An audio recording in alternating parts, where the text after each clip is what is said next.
राम मंदिर शंकराचार्य जी को लेके जो रामदेव बाबा टिप्पणी कल उड़ीसा में दी, इसके बारे में आप क्या कहते हैं? देखिए, राम मंदिर का जो विषय अभी चल रहा है और रामदेव बाबा के लिए जो आपने पूछा है कि इन्हीं के ऊपर व्यक्तिगत कोई टिप्पणी करना बहुत उचित तो नहीं है। और राम मंदिर के विषय को किसी एक व्यक्ति की टिप्पणी करने के लिए, समीक्षा करने के लिए प्रयोग करना यह बहुत अच्छा नहीं है। लेकिन फिर भी रामदेव बाबा ने कल जो एक चैनल में विषय कहा है, मैंने भी उसको सुना। उन्होंने जो कहा कि 2 दशकों से लगभग शंकराचार्यों को राष्ट्रीय मीडिया में जो स्थान नहीं मिला था, उसके लिए शंकराचार्य जी ने जो कहा तो उनको एक अवसर मिल गया मीडिया में अपने आप को ख्यापित करने का। ये जो उन्होंने विषय कहा है, तो रामदेव बाबा हमारे बहुत प्रिय हैं। उनको एक बात ध्यान रखनी चाहिए कि जिस समय में हमारे परम प्रिय श्री रामदेव बाबा, कांग्रेस का शासन था, मनमोहन सिंह जी भारत के प्रधानमंत्री हुआ करते थे और दिल्ली में वो काले धन के लिए जो आंदोलन कर रहे थे, उसमें रामदेव बाबा जी सलवार कुर्ती पहन करके रामदेव बाबा से रामेश्वरी देवी बन करके जब मंच से छलांग लगाकर भागे थे, उस समय उन्होंने जो बात कही है कि दशकों से मीडिया में स्थान नहीं मिला, उस समय पूरी पीठ के मान्य हमारे परम पूज्य जगत गुरु भगवान ने ही मीडिया में आकर के रामदेव बाबा के बचाव के लिए, उस समय कांग्रेस की सरकार में, उस समय जो भाजपा के संत माने जाते हैं वे समर्थन में नहीं थे उनके, उस समय पूरी के शंकराचार्य जी ही मीडिया में आकर के उन्होंने सरकार के इस कदम का खंडन किया था और पुरजोर विरोध किया था। और जिस नकली शंकराचार्य के विषय में शंकराचार्य जी बार बार कहते हैं, जिसके विरोध से भाजपाई संत लोग बचते दिखाई देते हैं, उस समय उसी दुष्ट आतंकवादी ने जो पुरी का शंकराचार्य बन के घूमता है, वो इन्हीं रामदेव जी के लिए उसने बयान दिया था जी न्यूज पर। उसकी पट्टी अभी ढूंढ सकते हैं आप लोग, अगर उन्होंने डिलीट नहीं किया होगा तो। उसने बयान दिया था कि कांग्रेस की सरकार ने जो रामदेव जी के साथ किया वो बहुत अच्छा किया। तो अब इनका क्या दायित्व होता है? कई दशकों से मीडिया पर नहीं आए, ये जो उनका भ्रम है, उस भ्रम को धोने के लिए वो अपने ही भूतकाल में जाएं और देखें कि कैसे शंकराचार्य ने मीडिया में आकर उनका ही बचाव किया था और आज वो क्या कर रहे हैं।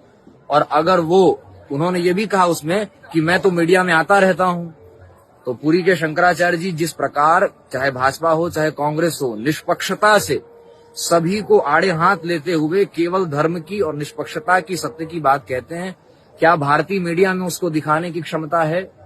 उनके स्टूडियोज पर ताले नहीं लग जाएंगे? उनको धन देने वाले, उनको शक्ति देने वाली सरकारें क्या उन पर अंकुश नहीं लगा देंगी? और ऐसा आज राज्य स्तर के मीडिया चैनल्स पर, केंद्रीय मीडिया चैनल्स पर हो भी रहा है, आप देख भी रहे हैं।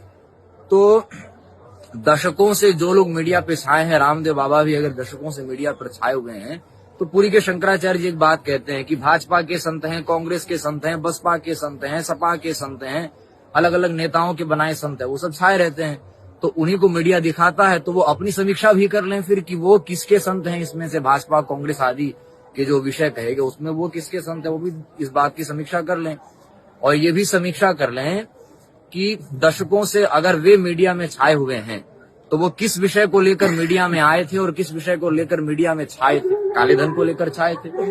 और अभी लगभग 1 दशक से तो जिनकी सरकार है, उसमें उनका वो मुद्दा कहाँ चला गया जिस मुद्दे के कारण वो मीडिया में आए थे, और मीडिया भी उसी मुद्दे को लेकर उनको दिखाता था। तो मीडिया भी अपनी समीक्षा करे कि वो किस मुद्दे को लेकर उनको दिखाता था, वो मुद्दा कहाँ छूमंतर हो गया, और वो किस मुद्दे को लेकर आए थे, वो काले धन का मुद्दा कहाँ छूमंतर।